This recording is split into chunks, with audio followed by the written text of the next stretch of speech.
सही इन्वेस्ट तो फ्यूचर होगा बेस्ट। और इस खास मौके पर जो है चिल्ड्रंस डे का, वहां पर हम बात करेंगे कि बच्चों का फ्यूचर किस तरह से सही इन्वेस्टमेंट से हो सकता है बेस्ट। और खास तौर पे जब बात हो बच्चों की पढ़ाई की, देखिए बच्चों के लिए आपको बहुत सारे काम करने पड़ते हैं। हर माता पिता की एक ख्वाहिश होती है कि हम अपने बच्चों के लिए सब कुछ कर दें, लेकिन इन सब कुछ में आई थिंक एजुकेशन सबसे इंपॉर्टेंट है। अगर आप अपने बच्चों को अच्छा पढ़ाएंगे, अच्छा लिखाएंगे, उन्हें एक अच्छी एजुकेशन देंगे, तो शायद आप उनकी ज़िंदगी का सबसे बड़ा और सबसे इंपॉर्टेंट काम कर देंगे, क्योंकि उसके बाद उन्हें किसी भी और तरीके की हेल्प की या मदद की ज़रूरत नहीं होगी। तो आज इसीलिए हमने सोचा कि हम खास तौर पे बच्चों की एजुकेशन को इन्वेस्टमेंट के साथ जोड़ते हैं और आपको बताने की कोशिश करते हैं कि अच्छे इन्वेस्टमेंट प्लान से कैसे बच्चों के लिए अच्छी एजुकेशन की प्रिपरेशन आप कर सकते हैं। और इसके लिए हमने दो खास मेहमानों को आमंत्रित किया है। हमारे साथ कार्यक्रम में शामिल हो रहे हैं पीबी इन्वेस्टमेंट की सर्टिफाइड फाइनेंशियल प्लानर पूजा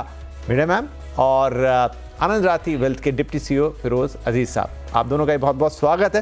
राइट, तो लेडीज फर्स्ट, आपसे शुरुआत करता हूं पूजा मैम। दो स्टेज में बांट लेते हैं, छोटे बच्चे आपको देते हैं, बड़े बच्चे फिरोज सर को देते हैं, ठीक है।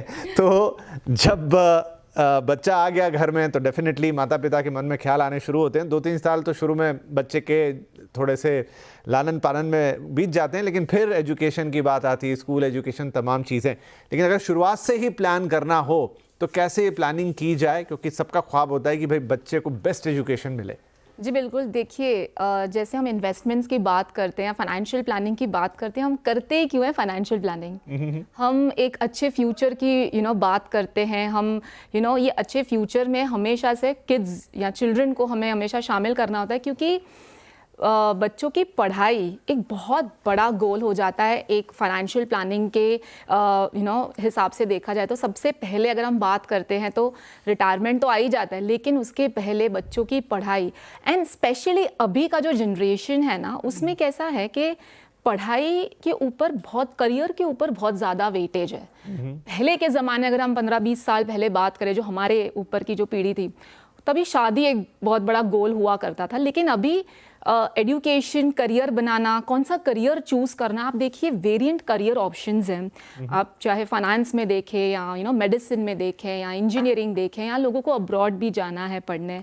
एंड जो कॉस्ट है, जो हमारी नॉर्मल CPI इन्फ्लेशन है 5 से 6%, लेकिन अब जब एजुकेशन इन्फ्लेशन देखते हैं तो अप्रॉक्सीमेटली 9 to 10%। एंड उसमें अगर हम अब्रॉड अगर किसी बच्चे को पढ़ने भेजना है तो आपको रूपी डिप्रिसिएशन और ये सब भी कैलकुलेट करना होता है।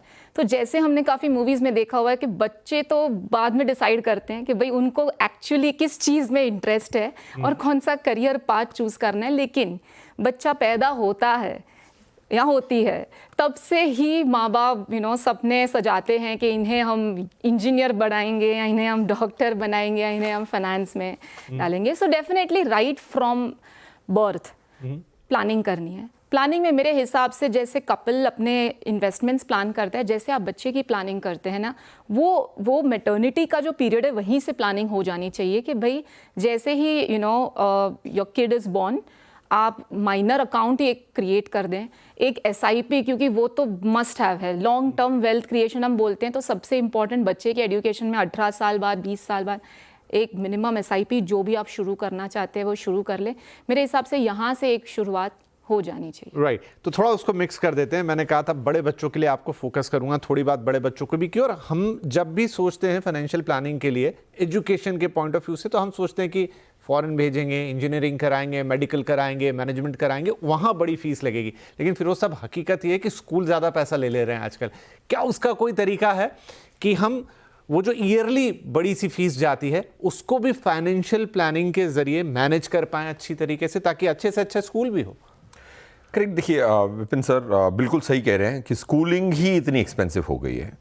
बट सबसे बड़ी कॉशन एक पेरेंट को मैं ये दूंगा, क्योंकि एक स्टडी की थी हमने कि पेरेंट्स ऑब्सेस हो गए हैं बच्चों को एजुकेशन देने में। उनका ये एक बहुत बड़ा भ्रम है कि एक्सपेंसिव मीन्स बेस्ट। Right. ये भ्रम स्पेशली अर्बन सिटीज में तोड़ना बहुत जरूरी है आपके चैनल के माध्यम से। आप देखिए, एक इंजीनियर जो आज पढ़ के निकलता है उसकी सैलरी है आज की इंडियन जैसी हम IT कंपनीज लिस्टेड हैं, आप देख लीजिए 60-70 हज़ार पर मंथ है। आज एक टीचर प्राइमरी टीचर जो आपको प्राइवेट ट्यूशन डिजिटली ऑनलाइन देता है वो 1 घंटे के 2000 चार्ज कर रहा है। राइट।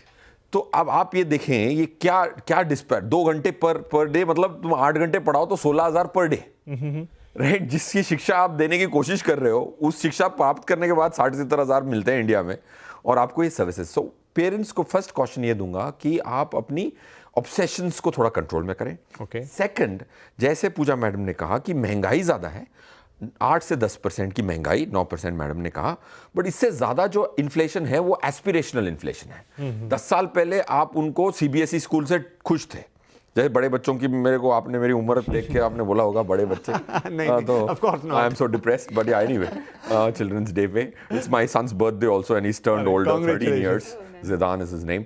सो कमिंग बैक, तो मैं ये कह रहा हूँ कि जो एजुकेशन इन्फ्लेशन तो ठीक है ही, 9% तो है, बट दूसरा जो आपकी अपग्रेड है, एजुकेशन अपग्रेड की जो चाह है वो बढ़ती जा रही है जी। आज की डेट में। सोशल सर्कल में अगर आपसे कोई पूछता है ना आप कहाँ रहते हैं, आपका बच्चा कहाँ पढ़ता है, वो ये पता नहीं करना चाहता कि आपका बच्चा कहाँ पढ़ता है, वो आपकी सैलरी नाप रहा है। राइट। तो ये ऑब्सेशन को अर्बन में बहुत बड़ा कल्चरल शॉक मिला है मुझे जब मैंने एक सर्वे किया in the social circle. So I think that's one thing which I am waking the audience up to. नहीं, बहुत अच्छी बात ये आप कह रहे हैं कि आपको क्वालिटी एजुकेशन देनी है, आपको अच्छी शिक्षा देनी है, ना कि एक्सपेंसिव या महंगी शिक्षा देनी है। उसका अंतर तो डेफिनेटली दर्शकों को समझना होगा। और ऐसा क्यों कह रहे हैं फिरोज साहब?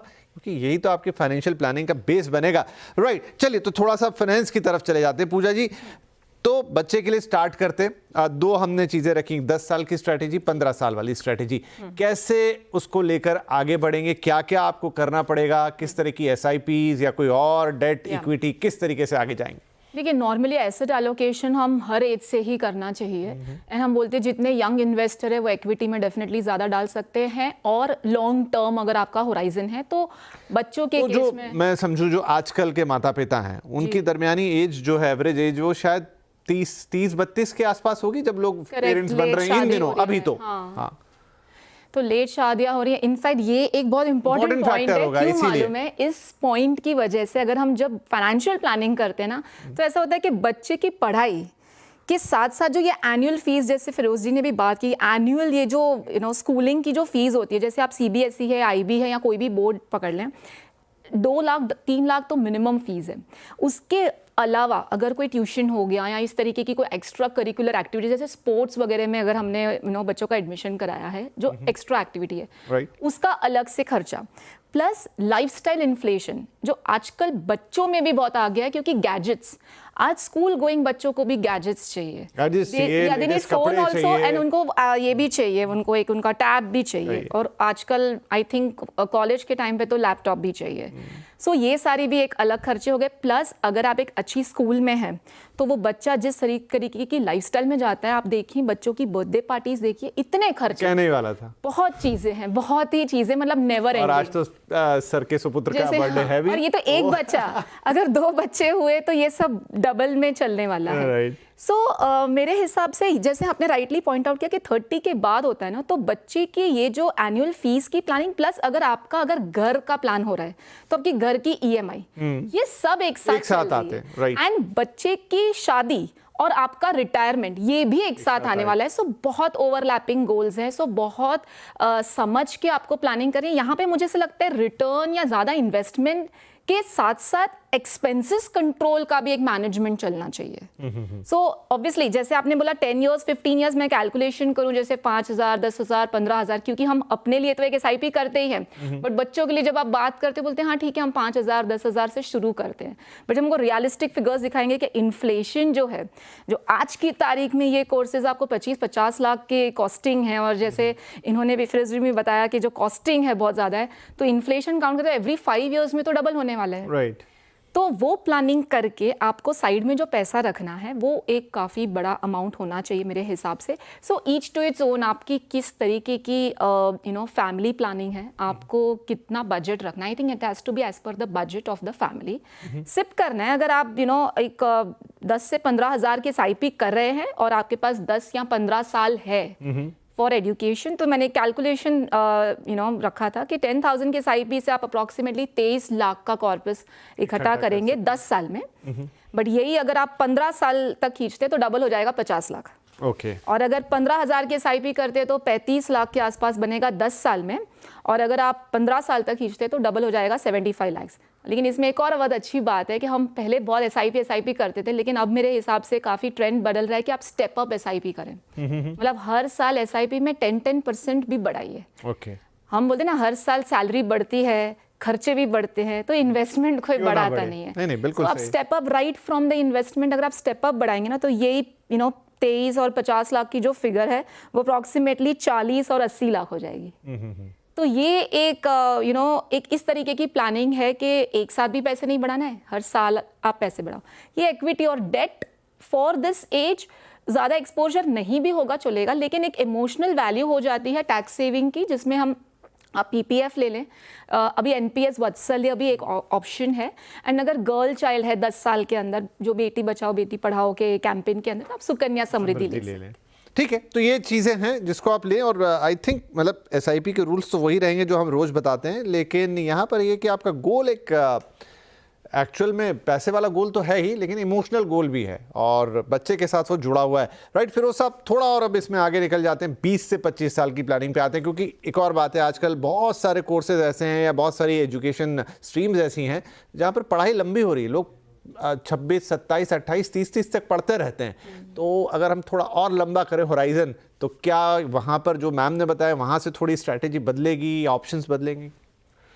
मेरे हिसाब से डेफिनेटली अवधि पे बहुत निर्भर करता है। एक इंसान की रणनीति जो है ना, टाइम पे बहुत निर्भर करती है। और कंपाउंडिंग का जो 8th वंडर कहते रहते हैं लोग, उसका भरपूर फायदा होता है अगर आप खुद छेड़खानी उस इन्वेस्टमेंट से नहीं करते तो। Okay. सबको कंपाउंडिंग चाहिए, बट उनके एक्शंस भी कंपाउंड होकर इतनी जज्बाती हो जाते हैं लोग और इनडिसिप्लिन हो जाते हैं, वो भी कंपाउंड हो रहा है। रेस्टलेसनेस कंपाउंड हो रही है, इम्पेशंस कंपाउंड हो रहा है, राइट। सो डिस्ट्रैक्शन कंपाउंड हो रहा है, इंफॉर्मेशन कंपाउंड हो रहा है, ना कि सिर्फ रिटर्न। तो you have to control all that. That's point one. अगर मेरे हिसाब से तो कोई भी गोल जो 10 साल से ऊपर है और आप एक मुश्त निवेश नहीं कर रहे, अगर आप 1 रुपया भी डेट में रख रहे हैं, तो इट इज काउंटर इंट्यूटिव। ऐसा नहीं हो सकता कि इंडियन कॉर्पोरेट 10 साल में उनकी इक्विटी कम बढ़े और उनका ब्याज आपको मिले ज्यादा। ये नहीं हो सकता। It's against the basic principle of economics, right. आप उधार लेके कंपनी चला रहे हैं और उधार वापस भी कर देंगे और उसमें कोई रिस्क नहीं होला और कंपनी की ग्रोथ ब्याज से कम होगी, तो return on equity can not be return less than return on debt. अवधि 10 साल की इंपॉर्टेंट है। ठीक है। सो रणनीति हमेशा 20 साल के इसमें हमेशा ये रखें कि आपको 90, 95, 100% को इक्विटी में रखना है। और अगर आप SIP कर रहे हैं तो डरने की बात नहीं है। पॉइंट 2 ये क्या है कि आपको ये सोचना है कि अगर आपको पढ़ाई करानी है, एजुकेशन पे मेरे हिसाब से सिर्फ आपको कंटिंजेंसी प्लान करनी है एज अ पेरेंट। ओके। ये एक सर्वे हमने किया, हमारे पास हमारी यंग कंपनी है, 1150 लोग हैं, उसमें से 414 अप्रेंटिस टाइप 20, 23, 24 साल के लोग हैं। उसमें जब मैं देखता हूं, हमने IIM से भी हायर किए, ठाकुर कॉलेज से भी हायर किए, बहुत वैरायटी लोगों से हायर किए। जिस बच्चे ने लोन लिया था उसकी सीरियसनेस कमाई पे और वैल्यू सिस्टम उसका इंटैक्ट रहा। अगर आपने उसको बोला कि भाई तू जा UK में पढ़ 1 साल, फिर वहां से PhD के लिए तू टेक्सास चला जा और मैं पूरा खर्चा उठाता हूं, ये मान के चले आप एजुकेशन दे देंगे बट वैल्यू सिस्टम अनवाइंड कर देंगे। राइट। ऐसे काफी HNI बच्चे देखे हैं मैंने जिन्होंने सिल्वर स्पून के साथ बाहर जाके पढ़ाई करी, वो इंडिया आके पेरेंट्स से मिलने के लिए तैयार नहीं है। तो आप ये सोचें ना कि मैं 18 की उम्र में बाहर भेज दूंगा और उसको शिक्षा दे दूंगा। आप इंडियन वैल्यू सिस्टम को जरूर कॉम्प्रोमाइज करेंगे। ये हम तैयार नहीं है एज इंडियन पेरेंट्स कि भाई 18 साल के बाद, मैं एक बच्चे को जानता हूं, वो आए इंडिया कोविड के टाइम पे, 2 साल होटल में रहे, पेरेंट्स के साथ नहीं रहे, क्योंकि उनके पेरेंट्स के पास पैसे थे, क्योंकि उनको 16 की उम्र में बाहर पढ़ाने के लिए भेज दिया था। पढ़ाई अच्छी हो गई, शार्प हो गए, किसी से भी आप कहीं भी बड़ी सी सभा में खड़ा कर दो, बात कर लेंगे। पेरेंट्स की affection, so these are points to ponder upon. Education के लिए लोन मिलता है, ये मैं बहुत बड़ा एहसास दे रहा हूं। आप भले ही कंटिजेंसी रखें, बोलें कि मेरे पास 50 लाख पड़े हुए हैं, बट पढ़ना तुझे खुद से है। अगर तू गिरता है तो मैं संभालने के लिए हूं, बट मैं तेरा क्रचेस नहीं बनूंगा। ये कहना मेरे हिसाब से बहुत अनिवार्य है।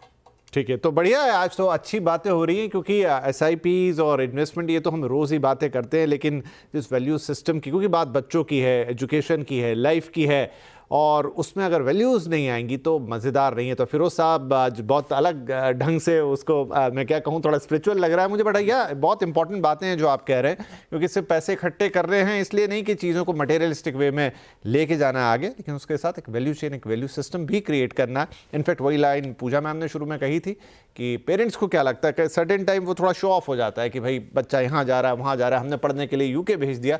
नो, आप क्या क्रिएट कर रहे हो उस एजुकेशन के साथ, बहुत इंपॉर्टेंट है। तो चलिए कैलकुलेशंस जारी रहेंगे, एक छोटा ब्रेक लेते हैं। बच्चों में भी तो ये आदत डालनी है ना आपको, सिर्फ आपको थोड़ी करना है सब कुछ, बच्चों के अंदर भी तो वो बचत और इन्वेस्टमेंट और मल्टीप्लिकेशन ये सब डालना है। वो कैसे होगा, इस ब्रेक की बात करेंगे।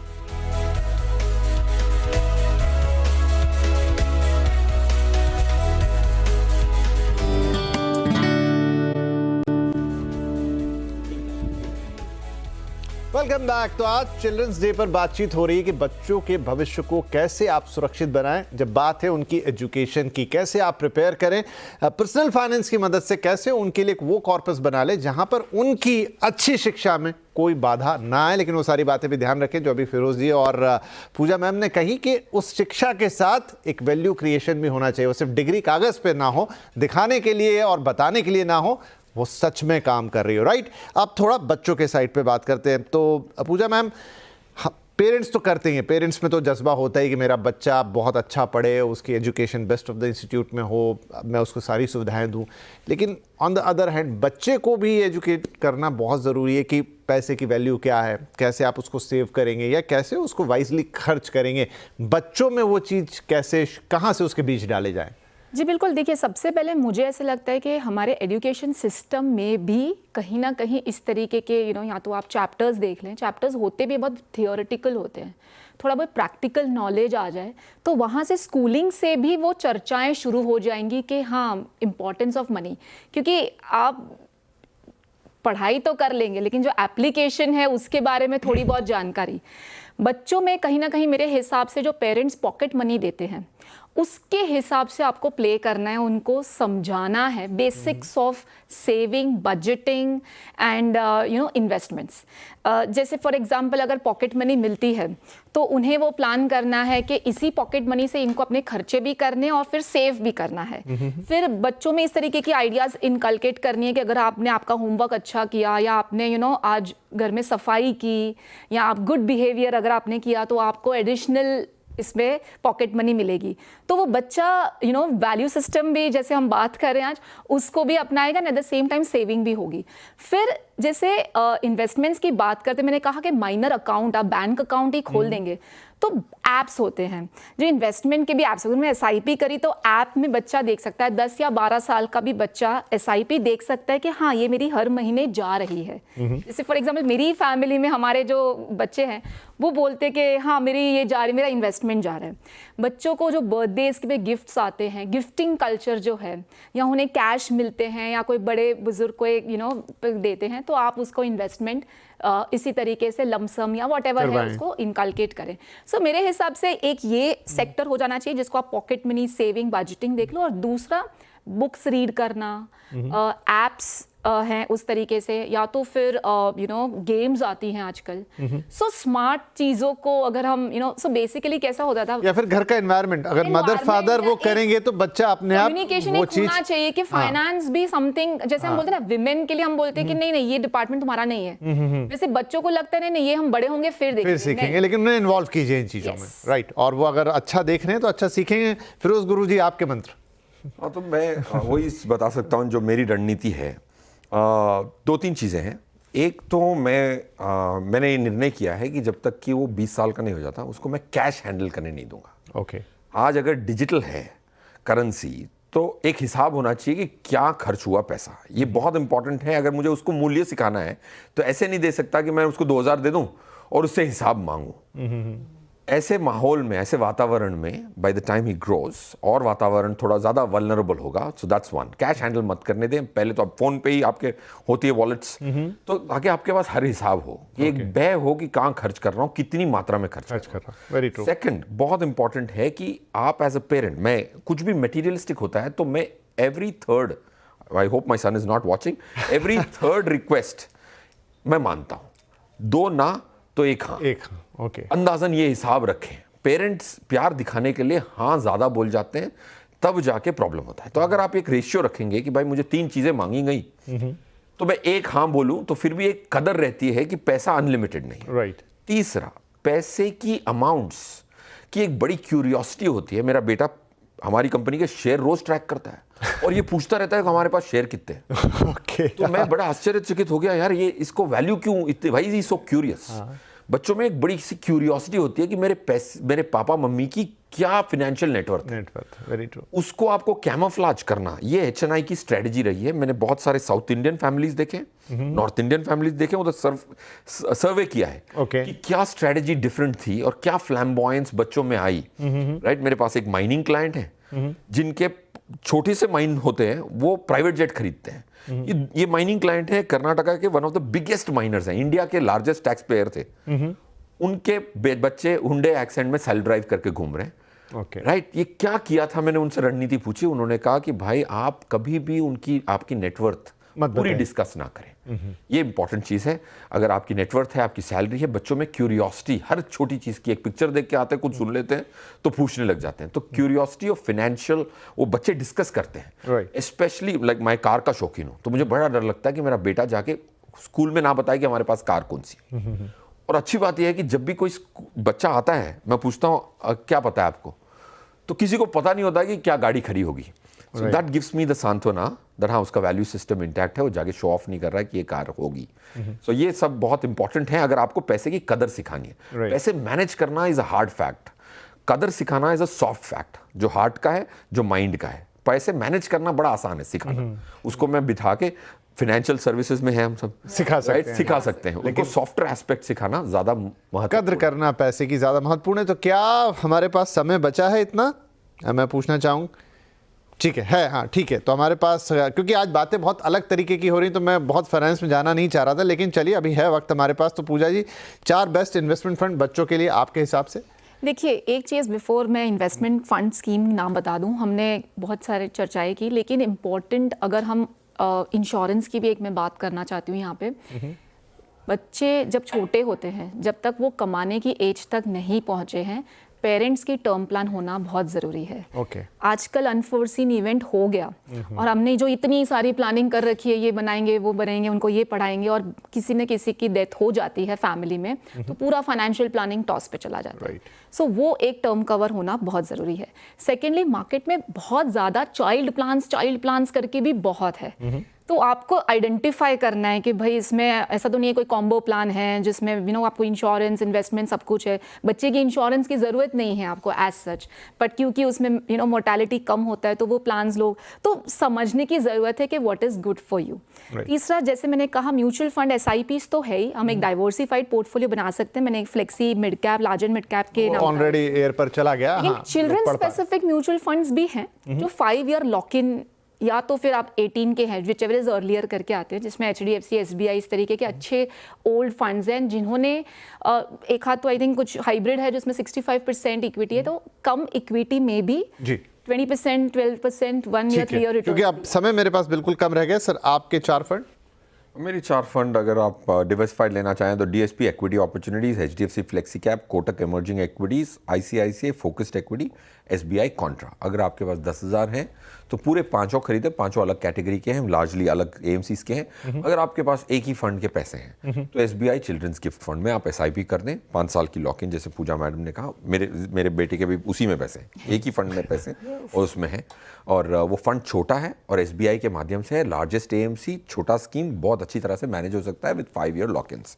अगर आपके पास एक ही के पैसे हों तो एक ही स्कीम है, वरना बाकी 5 स्कीम मैंने बता दी। राइट, क्योंकि समय समाप्त हो गया। बातें तो ऐसी कि मुझे लग रहा है हम और 1 घंटा इस पर बैठ के करते तो चर्चाएं खत्म ना होती, लेकिन सभी दर्शकों से मैं एक बात बोलूंगा कि ये शो आपने यहाँ देखा टीवी पे, ये हमारे तमाम सोशल मीडिया जो प्लेटफॉर्म है, CNBC आवाज़ के, यूट्यूब और इंस्टाग्राम, सब जगह आपको मिल जाएगा। इसे बार बार देखिएगा, ये एक बार में समझ में आने वाला शो नहीं है। साल भर हम बात करते हैं फाइनेंशियल प्लानिंग की, वही टिप्स मोटे तौर पे यहाँ पर है, वही फंड्स आगे पीछे होकर यहाँ आए होंगे, लेकिन जो बातें आज यहाँ हुई है फिरोज़ सर और माफ़ कीजिए पूजा मैम ने जो की हैं, वो बातें बहुत वैल्यूएबल हैं और वो वैल्यू क्रिएशन की बातें हैं। तो वैल्यू क्रिएशन आपको सिर्फ अपने बैंक अकाउंट में नहीं करना है, अपने पोर्टफोलियो में नहीं करना है, अपने बच्चों में करना है। ये आज के शो की सबसे बड़ी सीख है। बार बार देखिएगा, कहीं मन हो तो फॉरवर्ड भी कर दीजिएगा। एंड रियली बहुत बहुत धन्यवाद आप दोनों को। मैं उम्मीद नहीं कर रहा था, मुझे लग रहा था ऐसा शो होगा जिसमें हम बहुत ज़्यादा थोड़े हिसाब किताब कर लेंगे, यहाँ लगा दीजिए, इतना जोड़ लीजिए, उतनी कंपाउंडिंग। लेकिन आप लोगों ने जो बातें की हैं,